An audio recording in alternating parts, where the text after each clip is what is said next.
right, I'm here with Raquel Pennington. Raquel, first off, do you feel like the UFC is finally recognizing how good of a fighter you are by putting you on this card? Most definitely. I think that I've had my opportunities and stuff, but just to be a part of this event, it's an honor. Absolutely. Do you feel like you're the most underrated female bantamweight in the division? Because you look at your winning streak, a lot of people aren't calling you out. It seems like they don't want to fight you. Most definitely. Don't be fooled. But I've kind of always been that dark horse in women's MMA. I've always been the underdog, but less pressure for me and just for me to go out and enjoy myself and constantly just work my way up. It's like the quiet storm. Yeah. Does it mean anything to be on this UFC card? Historic first card in New York, everything else. Are you feeling the pressure, or do you kind of thrive off this being on this card? I'm just excited. I feel confident about this whole event. It's exciting for where UFC has gotten to at this point, really. Mm-hmm. But a fight's a fight, and at the end of the day, that's what this is. All the hype and everything, I'll soak it in when all this is done. Were you surprised when they offered Miesha as an opponent? Not at all. At the end of the day, she may be a friend, or she may have been an old coach, or whatever you want to call it. But at the end of the day, she's my division, and she's an opponent. And do you feel like, having been on the show with her, you kind of got a chance to kind of get inside her mind and kind of her game plans and everything else? The show was 3 years ago, so who's to say up to now, but I know that I've definitely grown as a fighter, and at the end of the day, Saturday night, it just comes out to me focusing on me as an athlete and controlling what I can control. And how do you think you match up against her? I think she's in for the fight of her life. Oh, interesting. Okay.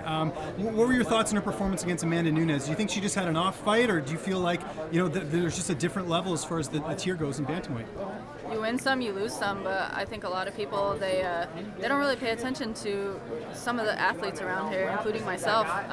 And we have a lot of tools in our toolbox. I think Amanda came out and she was ready for it. So, there might be a lot more behind the scenes of what was going on, personal life. I know how all that goes. We've all been through it, but. At the end of the day, Amanda's the one that went out and performed. Who are some of the people helping you get ready for this fight? All my coaches, Juan Gonzalez, Jason Kutz, Joe Guzman, Jonathan Ray, and then all my training partners back home. It's awesome being next to, living in Colorado Springs, because I'm next to the Olympic Training Center. So I had a bunch of the athletes from the OTC there to help me, and then I had a bunch of athletes from WCAP, which is a world-class athlete program in the military. So I've been circled around a bunch of elite athletes. And it's been made public, your relationship with Tecia Torres. How much of an influence has she been on you in this fight camp and kind of just boosting you up and getting you ready for this fight? It's awesome to have a partner who obviously has the same career, same passion, same dream as you. It's definitely motivating and inspiring, but it's not something that just developed. We've known each other for years and whatnot. So now just to have her full blown right there, and we can go to the gym, we can train, or she can kind of see the emotions I may go through, or certain things when I'm tired, I don't want to step into the gym. She's kind of one that picks me back up and gets me going again. And how's the cut going right now? It must be kind of tough being here in New York, all this great food around you. It's tough. I definitely love food, but obviously I'm here for one reason, and I've worked so hard. My weight cut has never been an issue with me. I think I've had 2 weight cuts that were terrible my entire career, but I can honestly say this is probably going to be the best one yet. Excellent. Do you have a place scoped out for post-fight, like have that first post-fight cheat meal?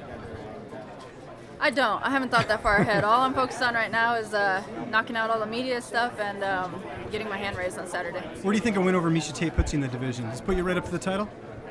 I think most definitely, but who's to say what can happen? So.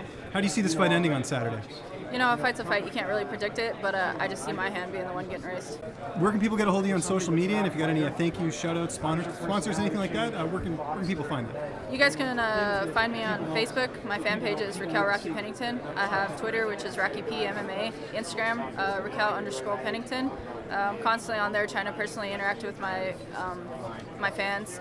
And then, everybody who stood beside me this whole fight camp, or just throughout my career, all my coaches, my teammates, and especially all my family and my friends.